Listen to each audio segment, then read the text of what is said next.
Oi, gente, muito boa tarde. O Cotidiano está começando. Boa tarde para você, internauta, que está aí com a gente ao vivo através do nosso Facebook TV Jornal Interior. O programa de hoje está muito bacana, está muito informativo e a gente vai começar falando sobre artrite e artrose. Doenças que têm nomes distintos, são doenças distintas, porém são bem parecidas. Por isso que eu estou hoje aqui com o Dr. Vitor Hugo, ortopedista, Gica Almeida, personal trainer, para a gente debater um pouquinho sobre esse assunto. Boa tarde, sejam bem-vindos mais uma vez aqui ao Cotidiano.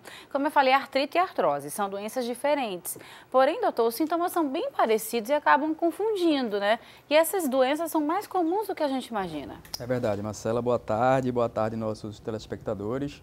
São doenças, de fato, muito mais comuns do que se imagina e é importante a gente começar diferenciando bem a artrite da artrose. Enquanto a artrose significa dores articulares causadas por um quadro degenerativo da articulação, a artrite, por outro lado, tem uma causa inflamatória frequentemente genética, mas que é profundamente influenciada pelo estilo de vida das pessoas.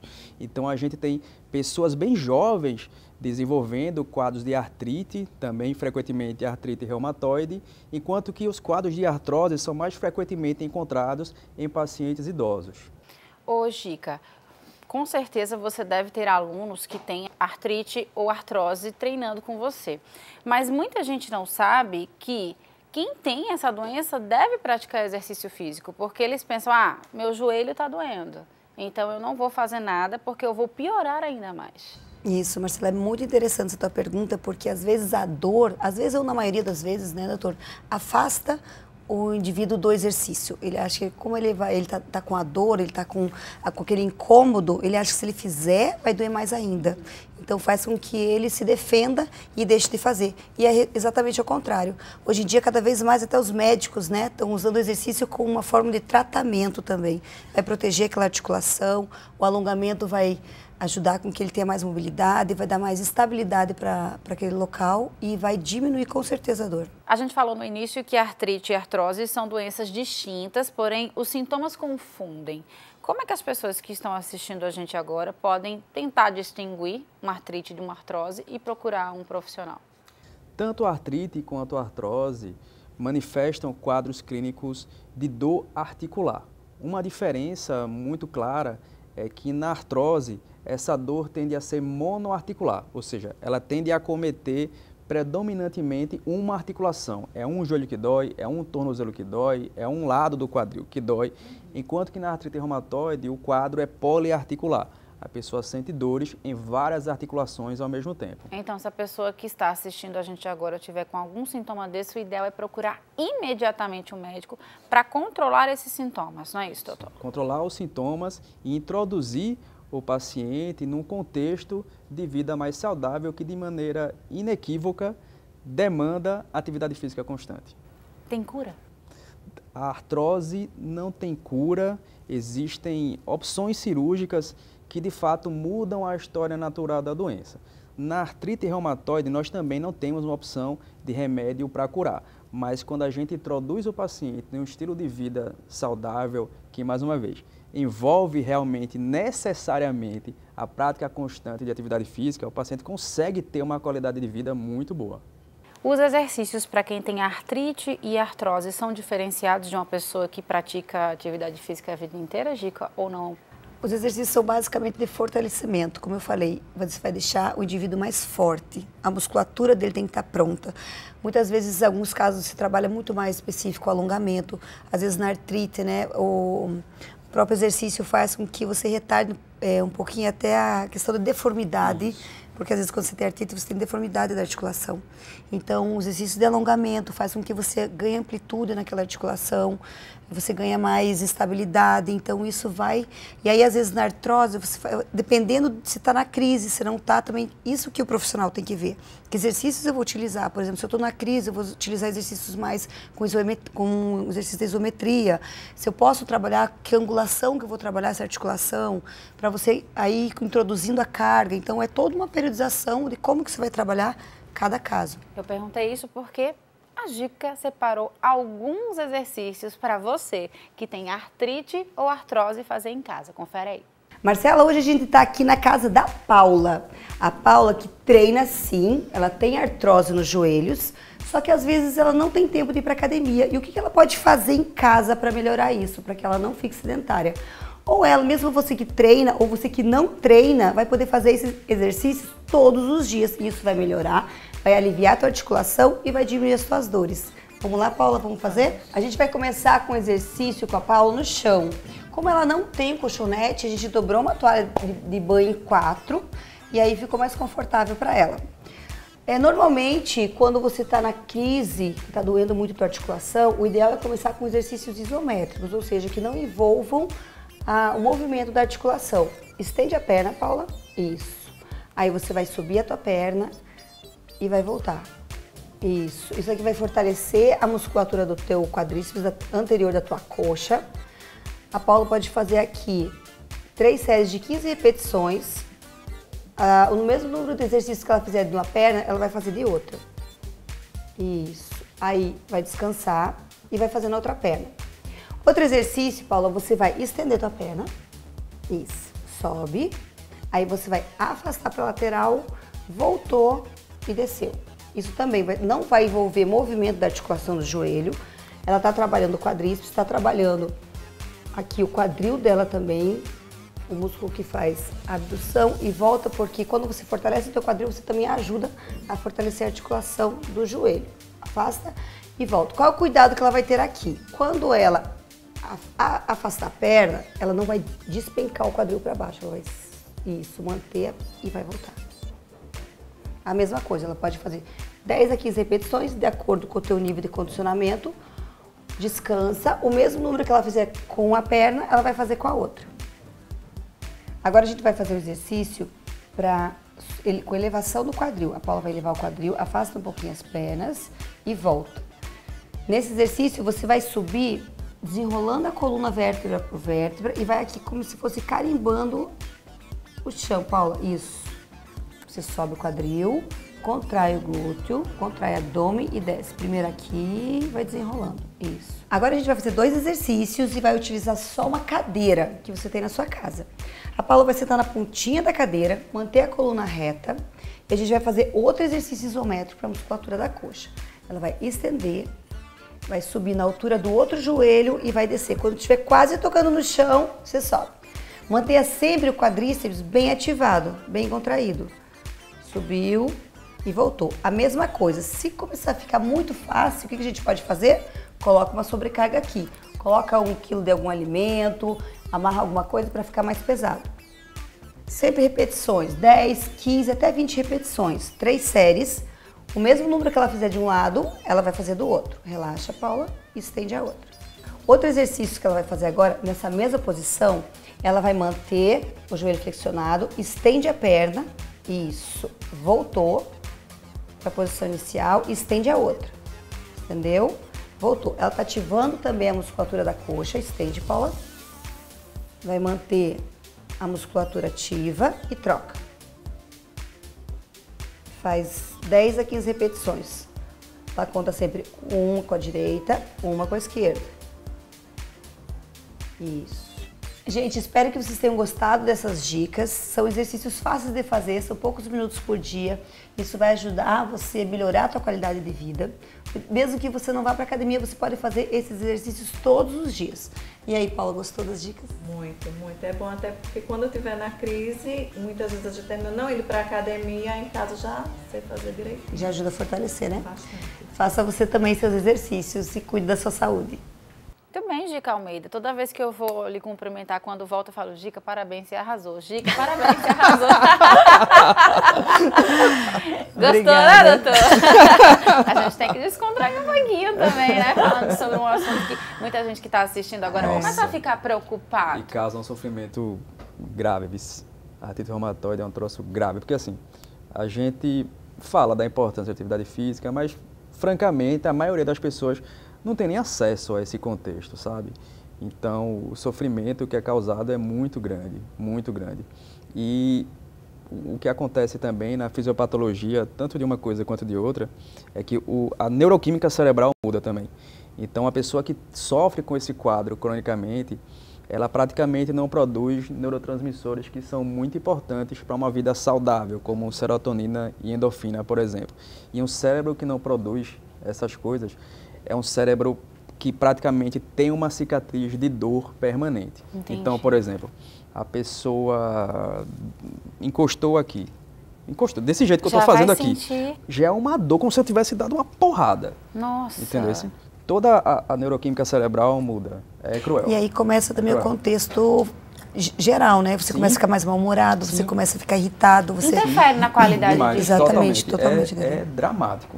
É dramático, ao passo que quando a gente consegue chegar antes das deformidades e quando o paciente tem condição de ser inserida no contexto multidisciplinar, de ter um acompanhamento alimentar também adequado. Então, isso que a Gica falou é muito importante porque músculos fortalecidos atuam tanto diminuindo a dor, porque eles produzem um grupo de proteínas que diminui a sensibilidade da dor, chamadas interleucinas, quanto eles acabam atuando também na prevenção de outros quadros de saúde que frequentemente estão associados em pacientes com artrite e com artrose, diabetes, por exemplo. Músculos fortalecidos diminuem a glicose no sangue, tem ação semelhante à própria insulina. Então, é um conjunto de fatores de saúde que são muito favorecidos quando a pessoa tem uma atividade física adequada, acompanhada e constante. Muito bem, tá aí, adorei nosso bate-papo, muito esclarecedor. Obrigada, viu? Voltem sempre, até a próxima. Obrigada também. Até a tchau, próxima. tchau. Bom, gente, agora eu vou para um rápido intervalo. Na volta, a Fernanda Salles vai falar um pouquinho sobre os aplicativos que vocês podem baixar no celular para melhorar a qualidade das historinhas que vocês fazem no Instagram. E também o Matheus vai ensinar como é que você pode fazer um artesanato bacana e barato para o seu filho se divertir nesse período de férias. Me espera que eu volto rapidinho.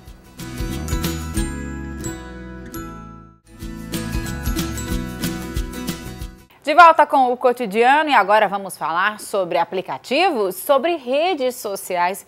Quem aí que está assistindo a gente não tem Instagram? Hein? Claro, né? Todo mundo tem. E aquelas historinhas que todo mundo faz, fica assistindo, para conhecer um pouco mais de quem ele segue, de quem ele gosta. Você sabia que existem aplicativos para melhorar ainda mais aquela historinha?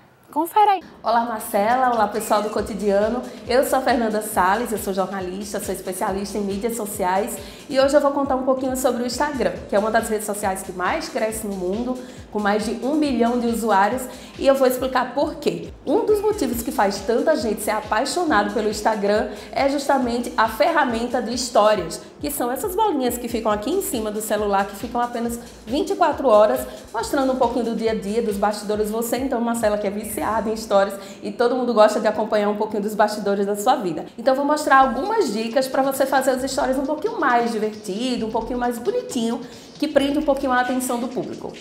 Bom, primeiramente, a ferramenta das histórias, ou dos stories, como também já está popularizado, é justamente clicando aqui nessa câmera, e aí você tem a opção de fazer a foto ou o vídeo, e vai durar por 24 horas.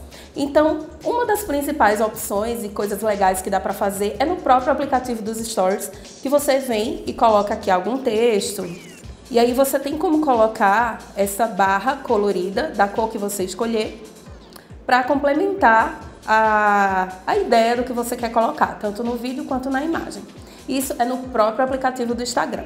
Esse primeiro aplicativo aqui é para quando você quer fazer um vídeo de alguma coisa e não quer perder tempo parando de 15 em 15 segundos. Então você faz o vídeo completo, filma no aplicativo de vídeo mesmo do seu celular, e aí você vem nesse aplicativo aqui, Filmer, vai colocar o vídeo e vai colocar nessa opção aqui de cortar no formato de Stories e cortar de 15 em 15 segundos.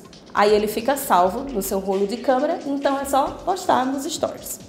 Esse aplicativo aqui, o Typorama, serve para você que gosta de colocar frases ou a frase em cima da sua foto, alguma coisa assim. Você vem aqui no aplicativo, procura a função Instagram Story, coloca o texto, seleciona algum background, alguma imagem de fundo que você queira, que pode ser uma foto sua ou uma imagem de template que ele já tem, escreve o texto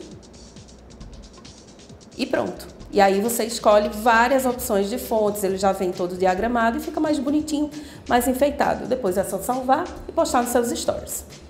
Bom, essas foram as dicas de hoje, espero que vocês tenham gostado e tenham aprendido direitinho aí para você ousar e fazer alguns stories mais divertidos aí.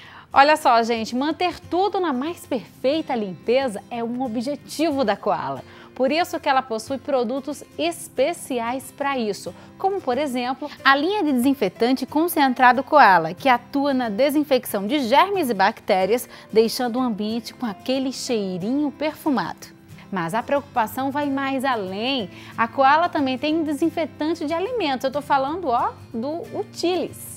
Perfeito para você eliminar as bactérias das frutas, legumes e verduras e se alimentar com a consciência tranquila. Você, revendedor, adquira os produtos Koala com a Cardeal Distribuidora, nossa representante exclusiva em Pernambuco. Koala, o rendimento que faz a diferença. A criançada tá de férias. Tem muito pai aí que gosta que as crianças brinquem, mas às vezes falta criatividade, né? Você sabia que você pode usar produtos que você tem na sua casa, até caixas de sapato para fazer brinquedos e distrair seu filho nessas férias? Não? Então confere aí a dica do Matheus. Oi pessoal, oi Marcela, boa tarde.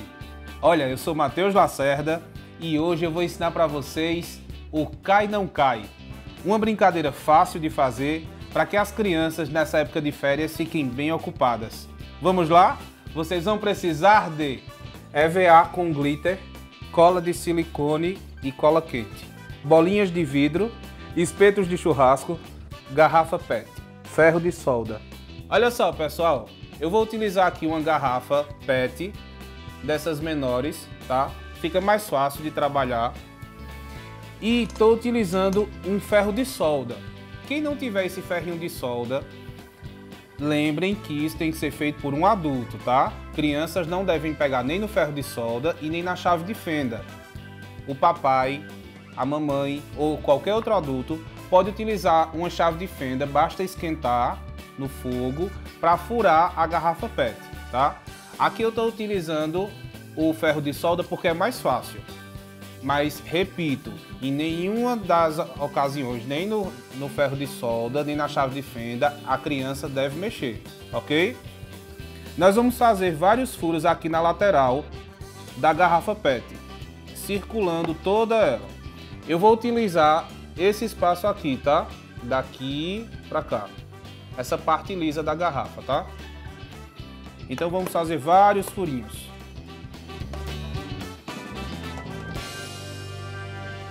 Então, pessoal, eu já furei aqui toda a garrafa, tá?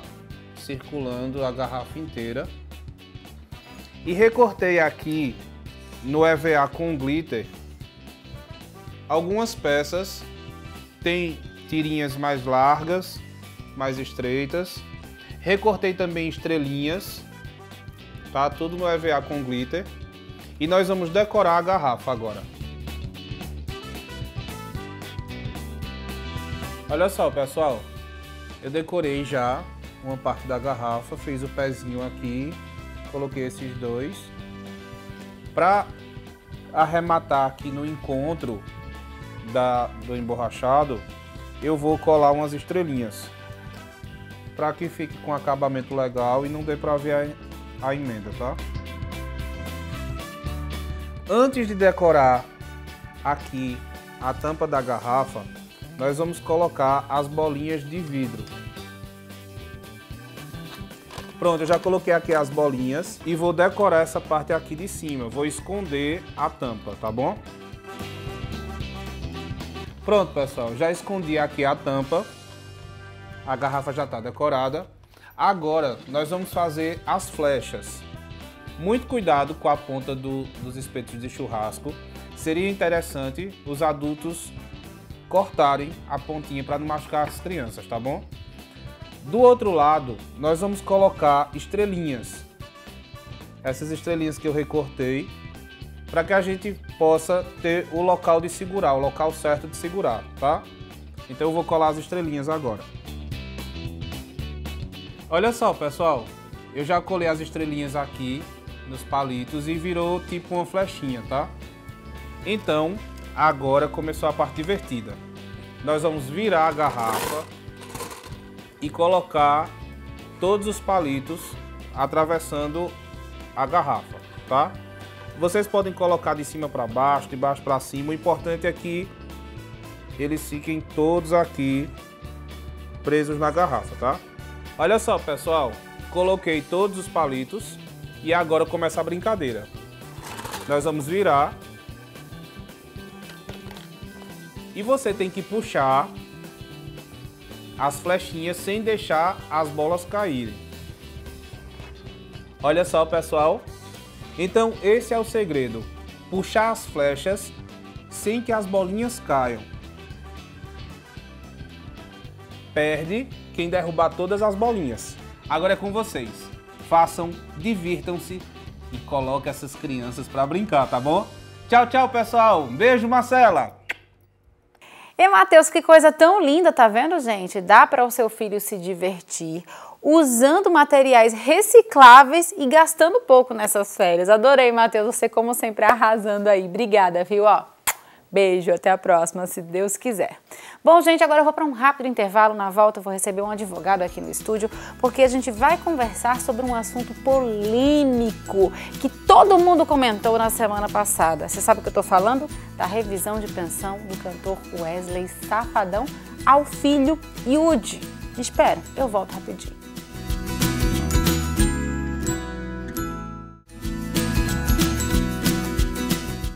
De volta com o Cotidiano e agora falando sobre um assunto polêmico que repercutiu muito na semana passada.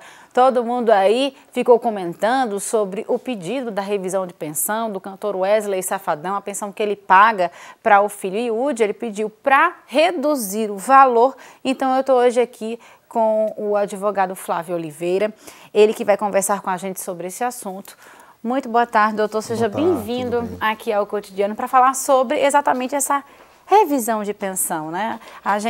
Acho que o senhor se depara com isso sempre, mas esse assunto veio à tona por ser uma pessoa muito famosa, um cantor milionário que cobra aí um cachê altíssimo e que, teoricamente, as pessoas ficavam comentando que ele já pagava um valor baixo de acordo com o padrão que ele dá para a filha que ele tem com essa atual esposa. E aí ele já pediu para revisar essa pensão e baixar esse valor.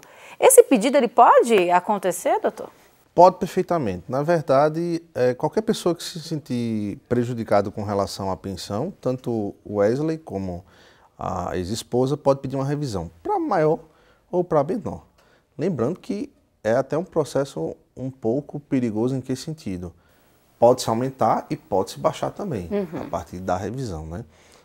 E lembrando também que a revisão ela é adequada quando você observa que os meios exteriores não permitem suprir aquele valor, que a princípio não é tão factível nesse caso, né? Entendi. Só para vocês ficarem mais por dentro do caso, dá uma olhadinha aí nessa reportagem.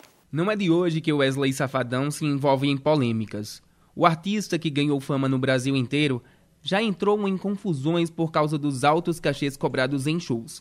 Mas desta vez, a polêmica foi envolvendo a própria família. É que uma briga entre ele e a ex-mulher Milady Mihaly ganhou os holofotes depois que a imprensa tomou conhecimento de um pedido de revisão de pensão alimentícia paga ao filho mais velho, Yudi, de 7 anos. Em entrevista à vlogueira Antônia Fontinelli ao canal Na Lata, Milady contou, entre outras coisas, do motivo da separação: a traição entre o cantor e a atual esposa, Tiane Dantas. Na hora que eu dobro a rua, ele tá saindo do motel. De vidro baixo. Pra quê? Sozinho ou estava com a Tiane? De acordo com Milady, o valor pago da pensão é de 10 salários mínimos, pouco mais de R$9 mil. Ele discrimina da forma, aqui, despesas. Mensalidade escolar, 2.650. Material escolar e uniforme, 209. Plano de saúde, R$600. Supermercado, farmácia, alimentação e higiene pessoal, R$1.000. Doutor Flávio, essa tabela aí que foi citada na reportagem repercutiu bastante. Toda revisão de pensão tem que ter essa tabela. Quem elabora essa tabela é o pai, junto com o advogado. Como que é feito assim, esses cálculos? Essa tabela, na verdade, é uma situação de praxe, né? Todo o processo tem que haver essa tabela necessariamente. O que ocorre, na verdade, é o seguinte: o pai ou a mãe que estiver entrando com um pedido de revisão, ele tem que justificar por que está pedindo um pedido de revisão, obviamente. Então, nessa justificativa, ele também tem que trazer quais são as perspectivas de despesas do menor. No presente caso, ele criou uma situação e acredita que a perspectiva de despesa do menor seria essa. Então, o que acontece? Cabe ao advogado do outro lado impugnar essa situação e expor por que o menor tem valores maiores do que a tabela. Lembrando que existem situações e situações. Um dos momentos que deve ser ponderado também pelo magistrado é a condição econômica da família, né? Porque você há de convir que se uma criança nasceu no seio de uma família que tem muito dinheiro, é abastada, então, consequentemente, essa pensão tem que ser maior, porque o status que essa criança deveria ter é maior. Diferente de uma criança que nasceu com pais e mães simples, que aí o status dessa criança é menor, então, consequentemente, as despesas inerentes a essa criança seriam menor, né? Mas é uma coisa assim tradicional, é uma coisa habitual e o advogado é obrigado, inclusive, a expor quais seriam as perspectivas de despesas para justificar se essa revisão seria maior ou se essa revisão seria menor.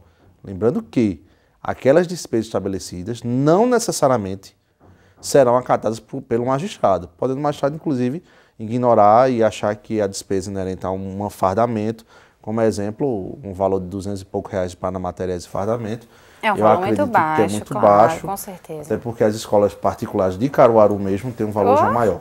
Com certeza. Então, assim, esses valores têm que ser ponderados pelo magistrado e o magistrado entender o que de fato é verossímil e o que de fato passa apenas de uma ilusão com o intuito de reduzir ou de aumentar a pensão. Vamos falar então para os nossos telespectadores como é que é calculada essa pensão, porque tem muita gente que se pergunta assim, nossa, o valor que ele paga atualmente ao filho já está pedindo para baixar, comparado com o que ele ganha mensalmente é um valor baixo.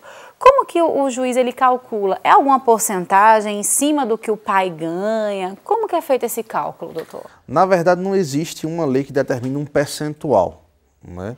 Esse percentual que às vezes os advogados falam é baseado na jurisprudência, é como normalmente os juízes têm entendido. O que se existe é o seguinte: verificar a condição econômica do pai, verificar a condição econômica da mãe também, juntar essa situação e verificar quais são as necessidades do filho. Uma coisa que chamou a atenção na tabela é essa questão de dividir o IPTU, a internet, a luz, pela quantidade de pessoas que vivem na casa. Isso é permitido, doutor? Não necessariamente seria coerente pelo número de pessoas que vivem na casa, né? Até porque eu não sei a real condição da mãe dela, mas às vezes temos uma condição também deficitária da mãe que não tem condições de prover situações análogas. Mas assim, o que deve ser observado é o seguinte, que a obrigação sobre o filho ela é compartilhada. Então, uma vez que a obrigação sobre o filho é compartilhada, a mãe também tem a obrigação de manter. Tem que participar com algumas coisas, né? Então, assim, lógico que aí está uma situação muito desvirtuada, porque a gente está falando de uma mãe que está numa condição mais simples e um pai que está numa condição bem mais alta. Então, fica um pouquinho complexo você equalizar isso aí. Mas, a princípio, tanto a mãe deve cooperar com a criação e as despesas dos filhos, como o pai também, né? É importante observar que eu estava visualizando que na tabela até colocou, né, R$500 de lazer, né, e botou R$1.000 de roupa. Sim. Eu tenho essa impressão, porque eu tenho família, que se gasta mais com lazer do que com roupa. Sim. Né? E eu acredito que o filho que está com ele tenha oportunidades de lazer mais interessantes, a princípio, do que o filho que não está com ele. Então, assim, você começa a observar que na tabela apresentada tem disparidade. Lógico que não compete a mim, como advogado, mas compete sim ao magistrado determinar essa disparidade e tentar equalizar de forma que a condição daquele filho se torne igual à condição do outro filho que está sob a guarda dele. Exatamente, porque é isso que importa. Sim, é a criança, né? Independente também dele estar sempre com o pai. Ele também tem que manter esse padrão quando estiver com a mãe. Com a mãe também. Inclusive, lógico que não temos provas de tudo que foi Sim, apresentado na entrevista, mas em um trecho, quando ela denota aquela questão da roupa, né? Que ele tem que devolver a roupa para o motorista. Para o motorista, tal. Aquela situação tem que ter muito cuidado, porque a imposição do pai a situações vexatórias à criança não poderá existir. Então, o que acontece? Dependendo da situação vexatória, poderia-se ter outro procedimento judicial, né? O assédio, ele pode ser caracterizado em diversas situações nessa relação. Por isso que eu sempre digo que os adultos têm que ter a maturidade suficiente para entender que a minha rixa pessoal com o outro lado não deve interferir necessariamente no menor, no bem-estar do menor. Quando você vai para uma audiência na vara da família, é o que é mais destacado entre os magistrados. Porque na vara de família tudo acontece numa audiência. Então o que é mais destacado é pensem no bem do menor. Pense no bem do menor. Por que pense no menor? Porque ali é o objeto, entre aspas, que eu estou falando, o objeto jurídico, digamos assim, a tutela jurídica, que deve ser privilegiada. E não a minha raiva ou o meu afeto sobre o outro. Aí, de fato, o que a gente observa nesse pedido é mais uma situação, acredito eu, de rixa entre as pessoas do que necessariamente uma questão de deixar o menor numa melhor condição, até porque essa disparidade, né? O que é recebido e o que é efetivamente pago. Até porque 5, 2, 3 mil reais não vão deixar ele mais ou menos rico por conta disso. Sim. Na verdade, o que importa é a criança, como foi dito, e a gente torce, claro, é que essa situação termine da melhor forma possível para a criança. Perfeitamente. Obrigada, doutor. Muito bom conversar contigo. Obrigado a vocês da TV Jornal, e a OAB agradece novamente esse espaço. Até a próxima, se Deus quiser. Até a próxima. Tchau, tchau. Tchau, tchau. E o Cotidiano vai ficando por aqui. Muito obrigada pelo carinho, muito obrigada pela audiência. Não esquece que amanhã, 1h45, eu tô aqui de volta. Um beijo, fiquem com Deus. Tchau, tchau.